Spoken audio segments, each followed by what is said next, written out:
Hey, salut les amis, c'est Ludo, j'espère que vous allez bien. On se retrouve aujourd'hui pour une nouvelle vidéo et il va s'agir d'un bocal.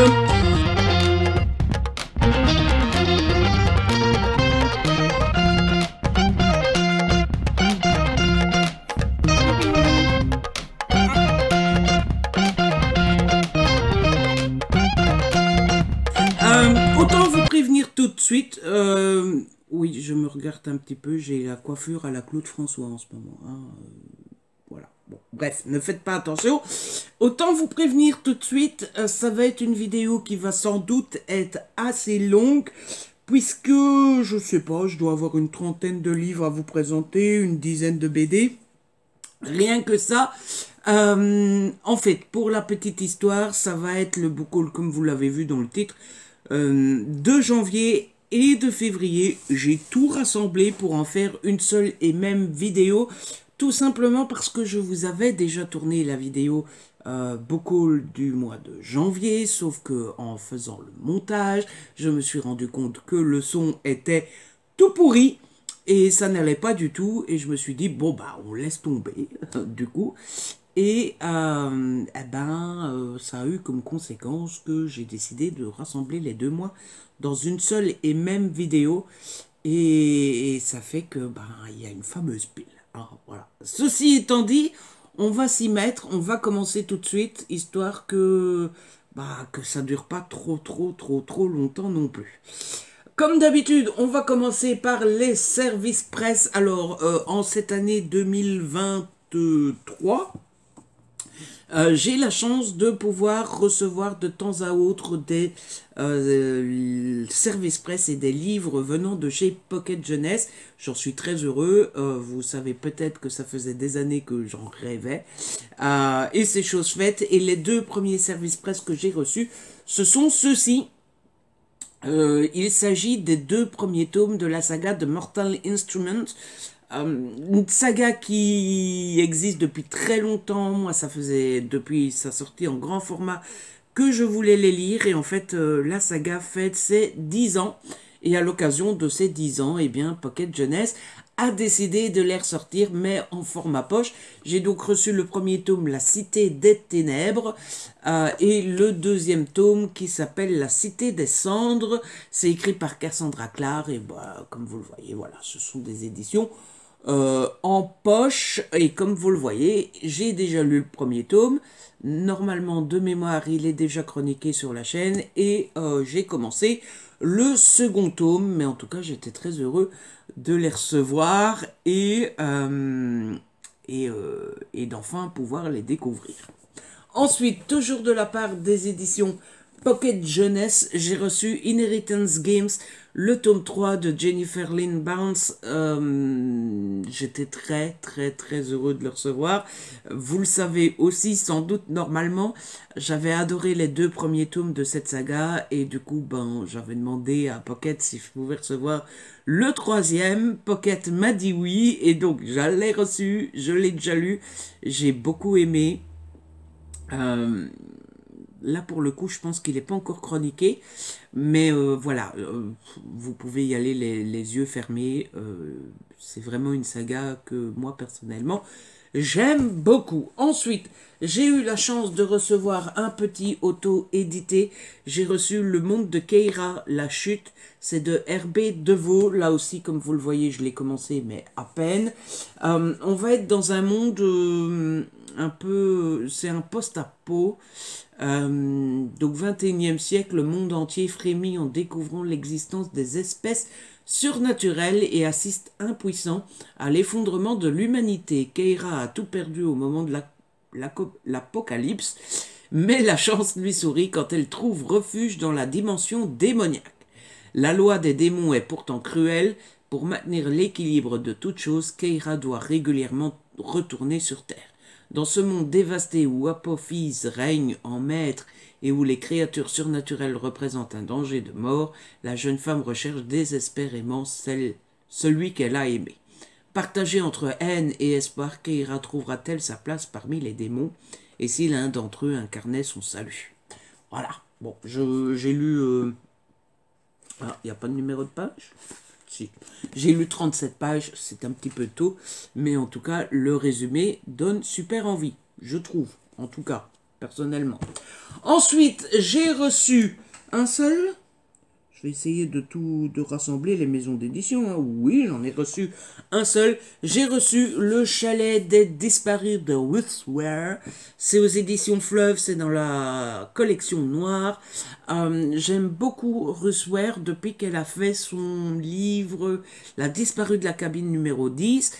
Depuis, j'en ai lu un autre que j'avais moins aimé. Et j'en ai pas lu d'autres, mais du coup, quand j'ai vu que celui-ci sortait, je me suis dit pourquoi pas, surtout que le résumé donne assez envie. Il est assez court, c'est quand les associés d'une célèbre application de musique décident d'organiser un séminaire dans un chalet perdu en pleine montagne pour évoquer l'avenir de leur entreprise. Ils n'imaginent pas qu'ils vont se retrouver coupés du monde par une avalanche, et que bientôt, un premier membre de l'équipe va manquer à l'appel. Un résumé court, efficace, qui donne envie, en tout cas qui me donne l'envie d'avoir envie, qu'on rallume ma vie, comme disait un célèbre poète. Ensuite, j'ai reçu 2 services presse de la part des éditions Le Cherche Midi. Tout d'abord, j'ai reçu Ils étaient 7. Ça, pour le coup, je sais que je l'ai déjà chroniqué. C'est un cozy mystery, un peu à l'anglaise, où une jeune femme, va créer son book club où tout va bien se passer jusqu'au moment où il va arriver des choses pas très cool, genre quelqu'un qui se fait renverser, quelqu'un qui disparaît, tout ça. Et les membres du book club, forcément, vont se mettre à enquêter sur ce qui se passe. C'était plutôt assez agréable, je ne peux que vous le conseiller. Et puis j'ai reçu le tome 7 déjà des enquêtes d'Anna Swenson de Joanne Fluke. Ici ça s'appelle Meurtre et Cheesecake aux cerises. Je dis le tome 7 déjà parce que moi j'ai un peu de retard dans la saga. Je viens de commencer le tome 5, donc ça va.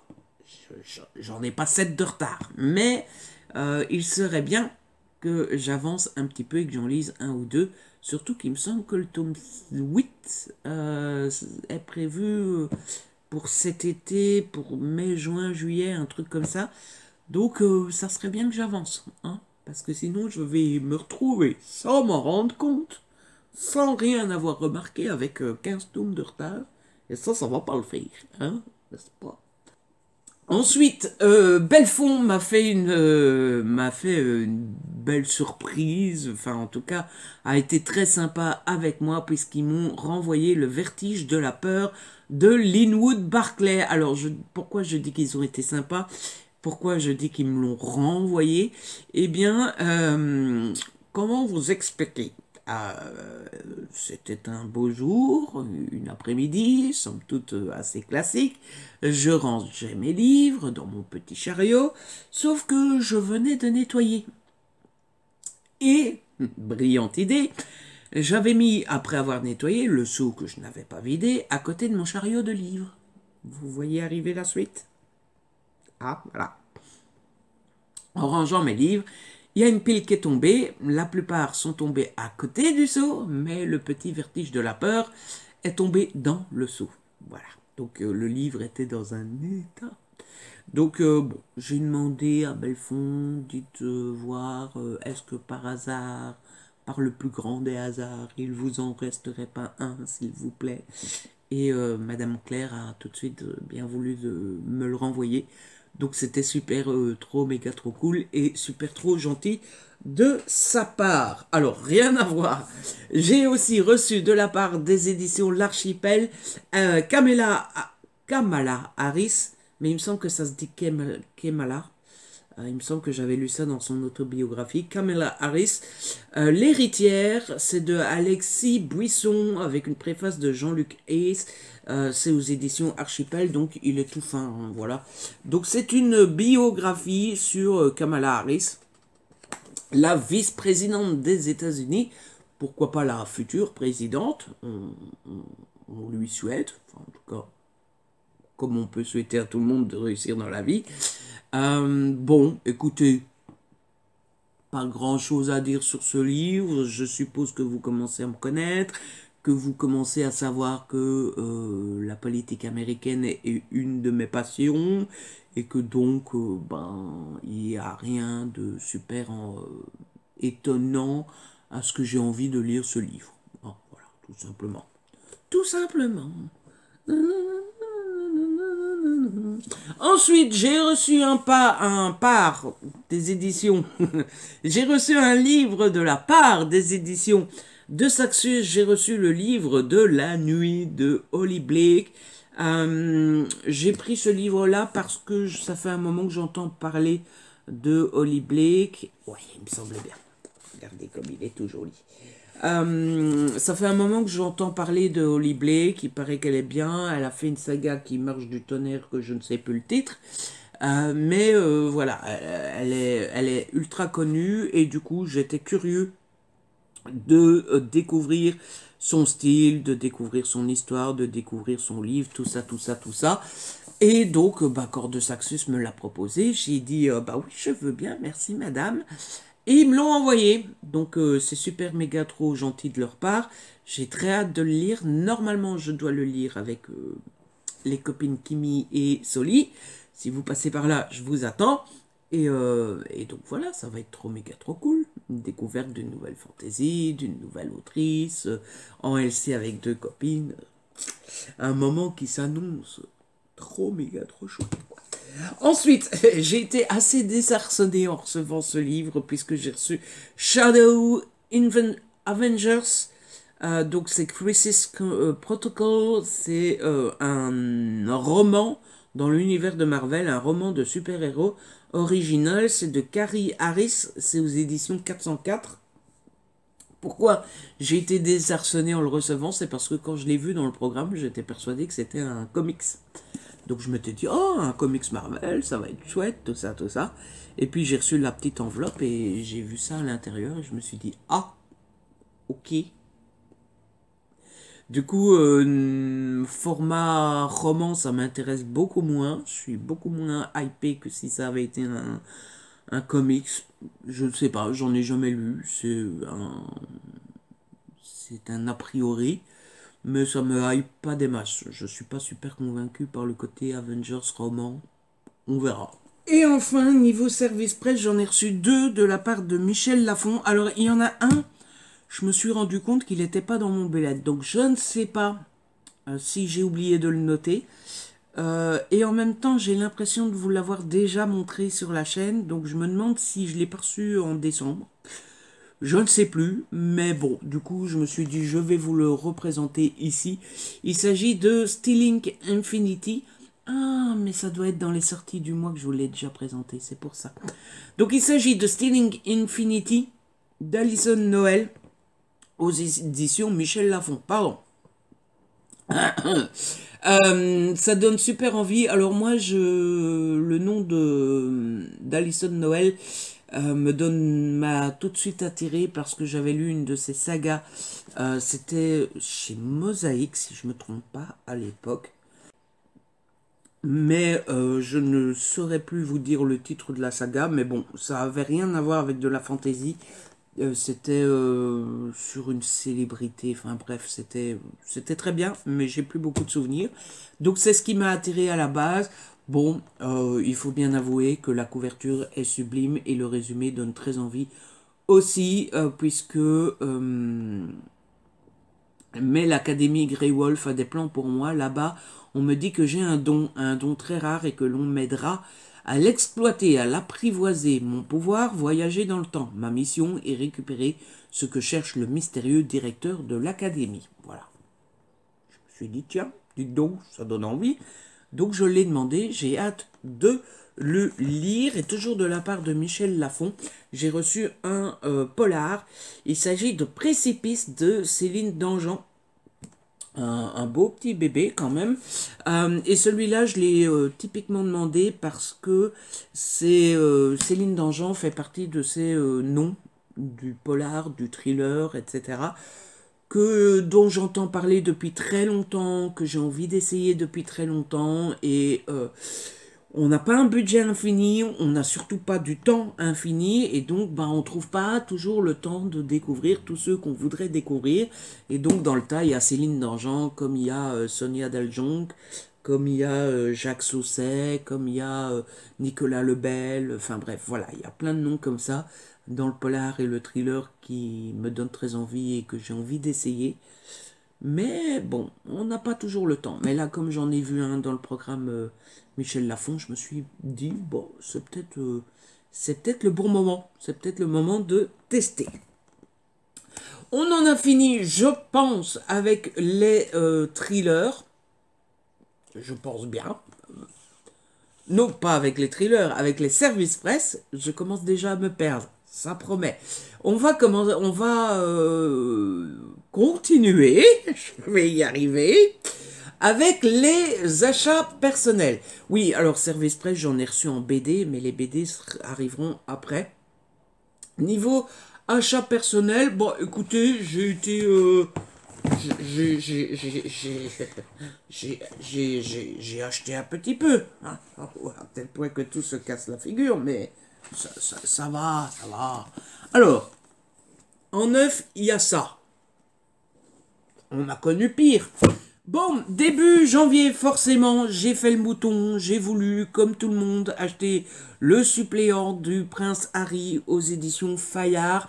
Alors, comme un mouton, oui et non, puisque, bon, tout le monde l'a acheté. Enfin, tout le monde. C'est une généralité, mais vous m'avez compris. Mais moi, je ne l'ai pas acheté parce que les autres l'ont acheté. Je l'ai acheté parce que j'en avais envie. Dès que j'ai appris qu'il écrivait des mémoires, enfin, c'est pas lui qui a écrit, mais voilà, forcément. Parce que j'aime assez bien la famille royale britannique. Bon, pour être honnête, j'aimais beaucoup la reine. Elisabeth II, mais surtout le prince Harry est celui qui me touche le plus et que j'aime le plus dans la famille royale et que j'ai le tendance à le plus croire. C'est pas français cette phrase, mais elle va être longue cette vidéo. Mais c'est celui que j'ai le tendance à croire le plus. Voilà, c'est peut-être ça le bon ordre. Et donc bon voilà, je l'ai acheté, je l'ai lu, j'ai adoré. Normalement, il est déjà chroniqué. C'est magnifique. Ensuite, je me suis pris Sous la porte qui chuchote de T.J. Klune. C'est aux éditions de Saxus. Pour la petite histoire, je l'avais demandé en service presse, je ne l'ai jamais reçu. Donc, quand je me suis mis devant l'ordinateur pour... il me semble que je vous ai dit que c'était pour ma Noël. C'est pas du tout pour ma Noël, c'est pour mon anniversaire.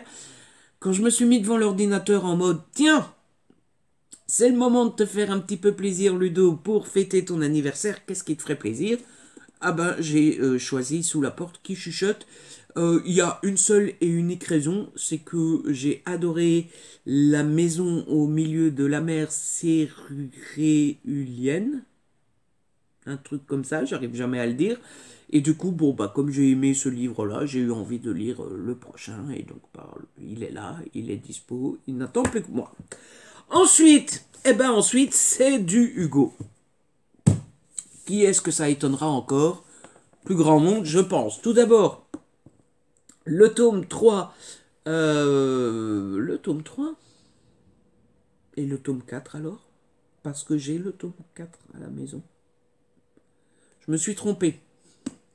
Celui-là, je l'ai reçu en cadeau.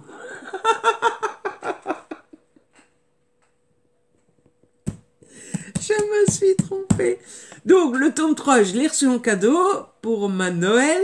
Non, pour mon anniversaire, de la part de Page à Croquer. Considérez que vous voyez le tome 4 à l'écran. Et le tome 4, je me le suis acheté. Sans raison particulière. Voilà. Bon, vous avez compris l'idée, hein? Voilà. Passons à autre chose. Ensuite, il y a Only Lies, le tome 1 de la saga Lies. Je pense que ça va être ça, la saga, puisque le deuxième tome, c'est No More Lies. C'est de John Pierce, c'est aux éditions Hugo, dans la collection de romances, collection que vous connaissez, hein, tout ça, tout ça. Et enfin, il y a les deux premiers tomes de la saga Palisade Park. de Maloria Cassis. Le tome 1 s'appelle Yellow Flag, le tome 2 Red Light. Comme vous voyez, j'ai déjà lu le 1 et j'ai commencé le 2. Ce sont des rom-coms, voilà, plutôt assez satisfaisantes, avec laquelle on passe des bons moments. Moi, il y a un truc qui me perturbe un petit peu, ce sont les héroïnes. Mais bon, je vous en reparlerai en update lecture. Mais voilà, hein, ils sont tout beaux, tout jolis, tout magnifiques. Il faut que j'achète le tome 3. Je débloque. Ça, c'était pour les achats neufs, ce qui est déjà pas mal. Et ensuite, on a une pelletée. On a quelques livres d'occasion. Alors, tout d'abord, je me suis acheté... Il y en a encore un qui s'est barré.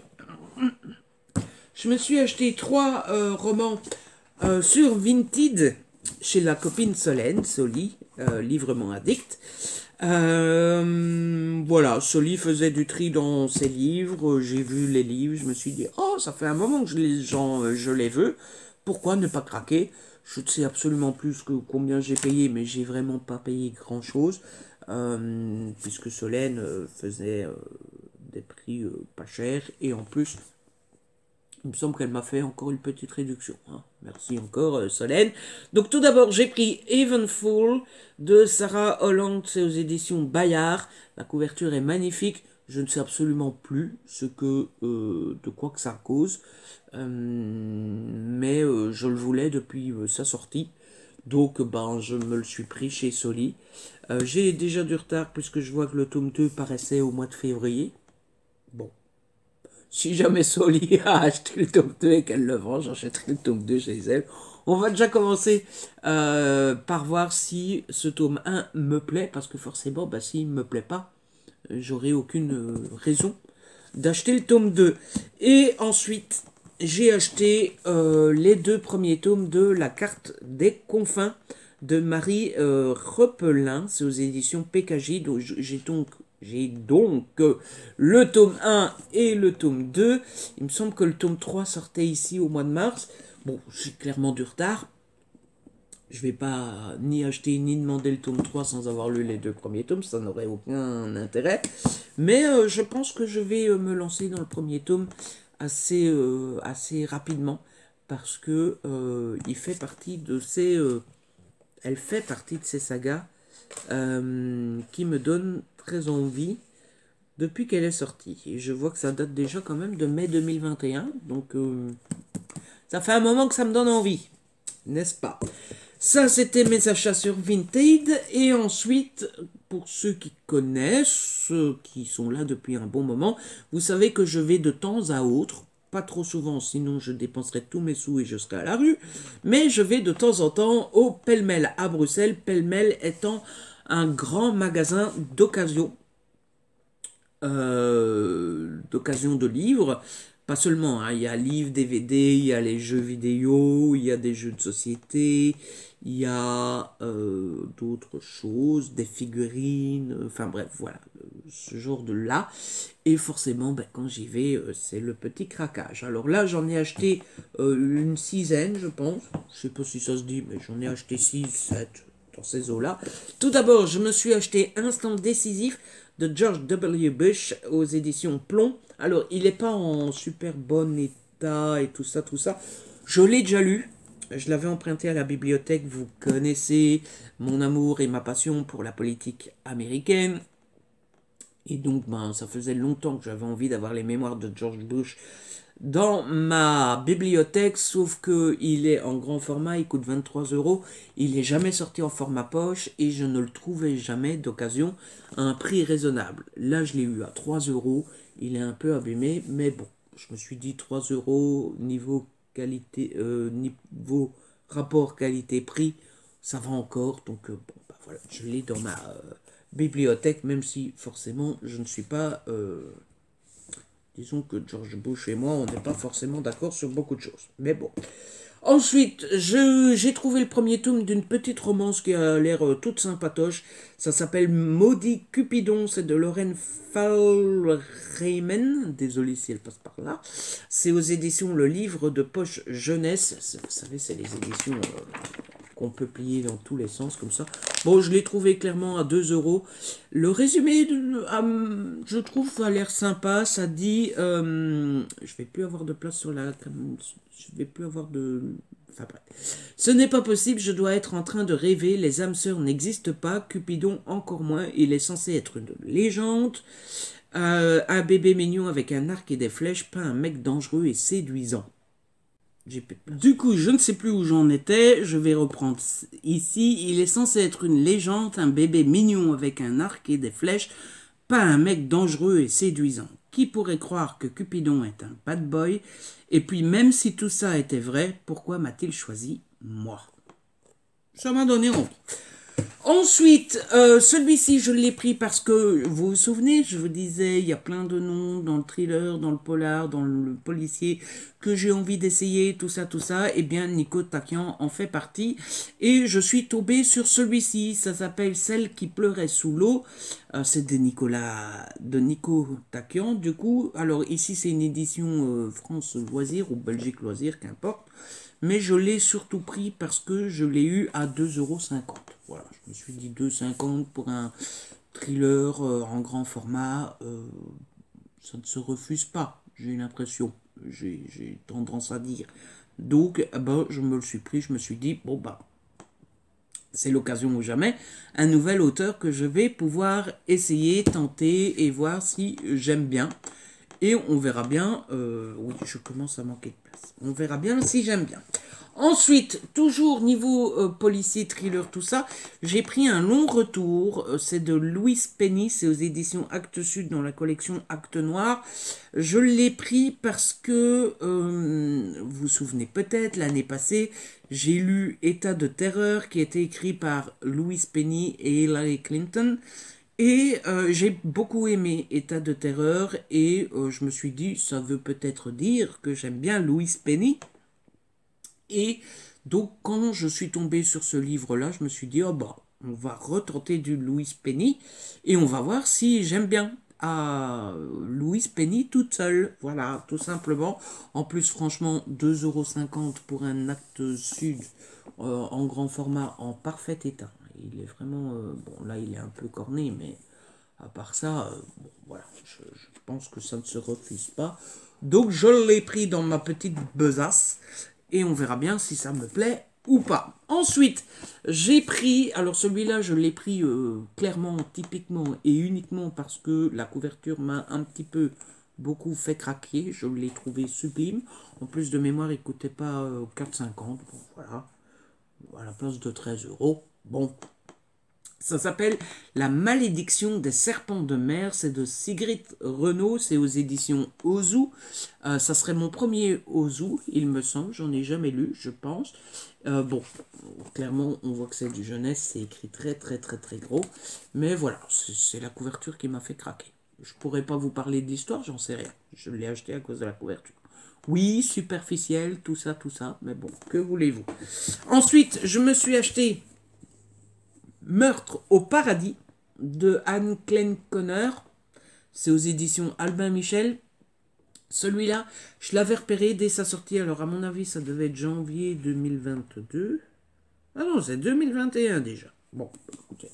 Je l'avais repéré à sa sortie, sauf que, bon, bah, j'avais bien remarqué que c'était un format semi-poche, qu'il n'était pas très gros. Bon, le dos est complètement cassé, mais bon, pas grave. Et c'est du prix à la Albin Michel, quoi. Hein, 19,90 € si vous êtes belge, 19,90 € si vous êtes français.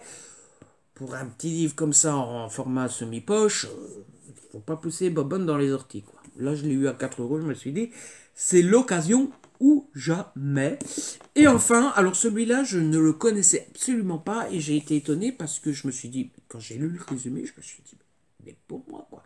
Donc, il s'agit de Number 10, c'est de C.G. Dougherty, c'est aux éditions Collection R, et le résumé me donne très envie. Il s'agit de la vie de Grey a basculé le jour où sa mère a été nommée première ministre du Royaume-Uni. Célébrité malgré elle, elle est traquée par les paparazzi et ses moindres écarts de conduite se retrouvent en une des journaux. Les ennemis politiques de sa mère se font une joie d'exploiter les frasques de Grey, mais des menaces plus sinistres encore pèsent sur elle et sa famille, au point qu'elle doit être escortée par des gardes du corps. Privée de sortie et de liberté, Grey va explorer les souterrains qui truffent le sous-sol du 10 Downing Street jusqu'au jour où elle va surprendre une conversation qu'elle n'aurait jamais dû entendre. Ça donne méga trop envie.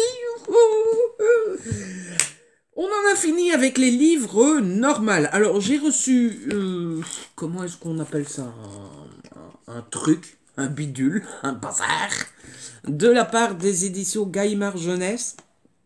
J'ai été assez étonné de le recevoir parce que je ne l'avais pas demandé.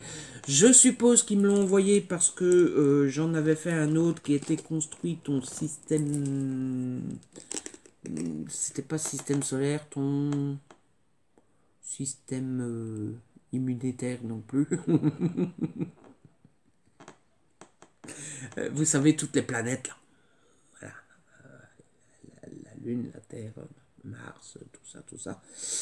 Donc, bon, bah, je suppose que c'est pour ça qu'ils m'ont envoyé celui-ci. Et cette fois-ci, c'est construit ta planète Terre. Et ça se présente comme ceci. Voilà, le but du Schmilblick, c'est qu'on a un petit livre d'une cinquantaine, soixantaine de pages, un peu genre encyclopédie qui explique la Terre. Et ensuite, on a ceci avec des trucs en carton pour construire cela. Donc bon, je ne l'ai pas demandé, mais je l'ai reçu. Je me suis dit, bon, pourquoi pas s'amuser une après-midi de pluie. Donc on verra bien. Je pense que puisque je l'ai reçu, je le ferai. Par contre, j'avais fait une vidéo pour construire le système. Comment est-ce qu'on appelle ça, le système j'ai le système solaire en tête, mais c'est pas ça. Bref, j'avais fait une vidéo. Je suis pas sûr que je ferai une vidéo pour la Terre. On verra bien. Ensuite, on va passer aux bandes dessinées. La vidéo arrive petit à petit à la fin. Niveau bande dessinée, j'en ai acheté 5 de mes petits sous, de ma propre poche, avec mes propres deniers. Mais je les ai achetés parce que je les ai tous trouvés pas chers, quoi. Tout simplement. Alors, tout d'abord, ça fait des années que j'ai envie de faire la collection des Astérix. Et ça fait des années que je me retiens en mode Ludo, t'as assez de collections de BD comme ça suffit, arrête tes conneries, tout ça. Et en allant au pêle-mêle, bah, je suis tombé sur ces deux Astérix-ci. Et en plus, ils étaient à 4 euros. Dérisoire comme prix. Donc du coup, Ludo, il se fait avoir. Et il achète. Depuis lors, je les ai lus. J'ai pas été super méga convaincu. Je crois que je suis pas très fan d'Astérix. Donc, ils sont sur mon Vinted, si ça intéresse quelqu'un. Ou Vinted, si vous dites Vinted. Si ça intéresse quelqu'un, voilà. Ben, personnellement, je me suis dit que plutôt que de les acheter, parce qu'en fait, c'est pas que j'ai détesté, mais j'ai pas assez aimé que pour les acheter et d'en faire collection, tout ça, je me suis dit, bon, j'irai les emprunter à la bibliothèque. Donc je pense que je vais me faire une petite liste dans mon bullet journal pour être sûr de ne pas lire 2 fois le même, et j'irai les emprunter petit à petit à la bibliothèque. Et puis ensuite, pour la petite histoire, quand j'ai fait mon gros ménage, mon gros tri, tout ça, au mois de janvier, il me semble, je me suis rendu compte que toutes les collections historiques, enfin classiques, que j'avais n'étaient pas complètes. Alors, il y en a qui sont vraiment pas complètes, genre Ducobu et les profs, où j'en ai 4-5, mais alors qu'il y en a déjà 25. Et je me suis rendu compte qu'il y a quelques collections où il m'en manque que 2 ou 3. Alors, dans les collections où il m'en manque que 2 ou 3, il y a l'Agent 212. Donc, il me manquait le tome 7. Il m'en manque encore 2 ou 3, je pense, un truc comme ça. Donc, bah, je me suis pris le tome 7 de l'Agent 212. Un flic à l'ombre, c'est aux éditions Dupuis. Comme ça, bah, je complète ma collection, hein, quand même. C'est quand même bête d'avoir une collection où il en manque que 2 ou 3. Autant les acheter. Et puis les collections où il m'en manque beaucoup, eh bien il y a les profs et du Cobu. Donc j'ai acheté les profs le tome 11 et l'élève du Cobu le tome 19. Et en fait j'ai profité parce que ils étaient, vous savez, à 5 euros, 4,99 €, 4,99 €. Donc je me suis dit, bon bah ils sont à 5 euros. J'ai justement pris conscience qu'il me manquait des numéros. J'ai justement pris la décision de compléter mes collections. L'alignement des planètes, quoi. Le destin, tout ça, tout ça. Et donc, bah, je les ai pris. Je les ai déjà lus, j'ai plutôt bien aimé. Et puis, bah, à l'occasion, on en achètera d'autres quand on tombera sur des bonnes occasions. Et enfin, pour terminer cette vidéo, on va passer aux bandes dessinées que j'ai reçues, mais en service presse cette fois-ci. Tout d'abord, j'ai reçu un service presse des éditions Jungle, j'ai reçu Marvelous, c'est de Ced et Stivo, c'est un peu format comics comme ça, hein, voilà. Ça fait 160 pages quand même, hein, 130. 130, mais bon, voilà, c'est petit format, quoi.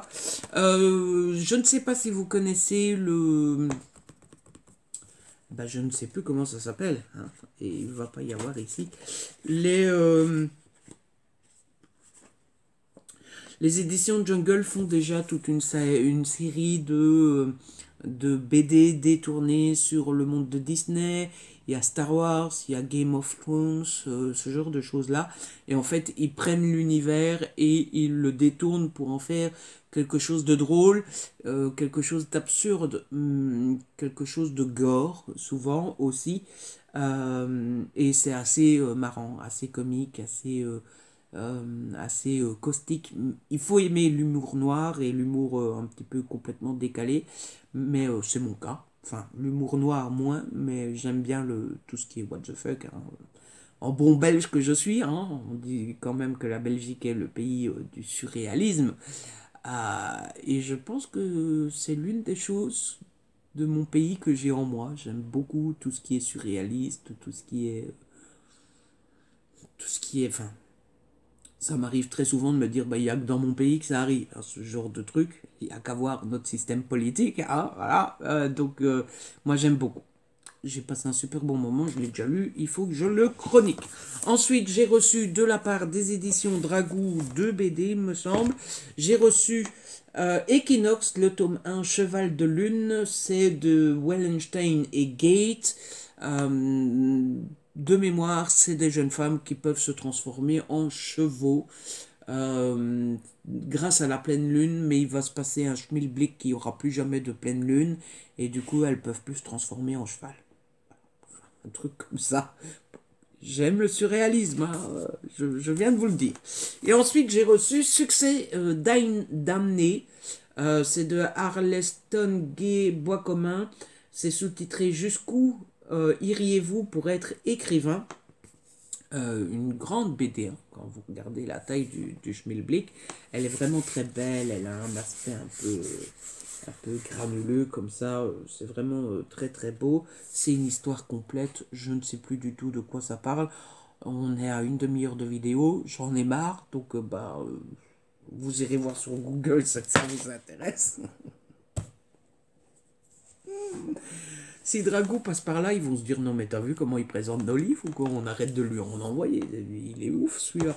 Ensuite de la part de Grand Angle, j'ai reçu Écoline, peintre de Paris, c'est de Desberg et Martinez, même chose, je sais plus du tout de quoi ça parle. Chaque tome est une histoire complète, oui parce que ce tome-là est un tome 2. Et celui-ci clairement je l'ai demandé grâce aux planches que j'avais trouvé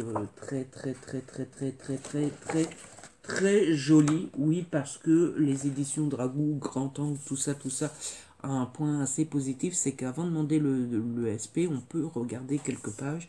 Et du coup, voilà, j'étais tombé amoureux des planches. Ensuite, j'ai reçu, toujours de la part de Grand Angle, ceux qui n'existaient plus, projet Anastasis, c'est de Pelaz et Manguin, c'est aux éditions Grand Angle, donc. Je l'ai déjà lu, je suis assez perplexe sur cette BD parce qu'il est marqué ici histoire complète. Or, bah, ça se termine en cliffhanger, quoi. Voilà. Alors bon, on a le plus gros de l'histoire, hein, on a la réponse à la plus grande partie du Schmilblick, mais la BD se commence quand même, se termine quand même par retrouver Lena dans le prochain tome, voir Thébès et mourir. Tu peux pas me dire que c'est une histoire complète et à la fin du Schmilblick me dire retrouver Lena dans machin bidule. Qu'est-ce que c'est cette affaire? C'est surréaliste, donc ça m'a fait rire, mais quand même. Ah, voilà. Et enfin, de la part des éditions Bambou, j'ai reçu Fred, qui est une histoire complète aussi. C'est sous-titré Le handicap n'empêche pas le talent. C'est de Cazenove, Madé, Pilot et Domas. Et voilà, c'est sur l'histoire de Fred. Fred étant un homme qui a vraiment existé, qui souffrait d'un handicap, qui rêvait de devenir dessinateur de BD et qui a réussi à devenir dessinateur de BD et à réaliser son rêve malgré son handicap. Voilà. Je l'ai lu, j'ai pas été tout à fait convaincu, mais je vous en reparlerai dans un update BD. Et c'est la fin de cette vidéo. Il est temps pour tout vous avouer, parce que je vous avoue que je commence à avoir deux fils qui se touchent et je sens que je commence à tout doucement ne plus savoir où je suis, comment je m'appelle et quel est le sens de la vie, quoi. Vous voyez, c'est un petit peu long ce genre de vidéo. Heureusement, ça demande aucun effort de tourner un book haul. Je pense que c'est vraiment la vidéo pour tous les booktubers la plus facile à tourner. En tout cas, j'espère que ce n'a pas été trop long pour vous. J'espère que vous avez passé un bon moment. J'espère que vous vous êtes bien détendu en ma compagnie. En tout cas, si c'est le cas, n'hésitez pas à liker, à partager. N'hésitez pas à me laisser un petit commentaire. Vous savez que j'adore vous lire. Si ce n'est pas encore fait, abonnez-vous. C'est gratuit et ça fait plaisir. On se retrouve très vite pour une nouvelle vidéo. D'ici là, prenez soin de vous et de ceux que vous aimez. Ciao, bye bye.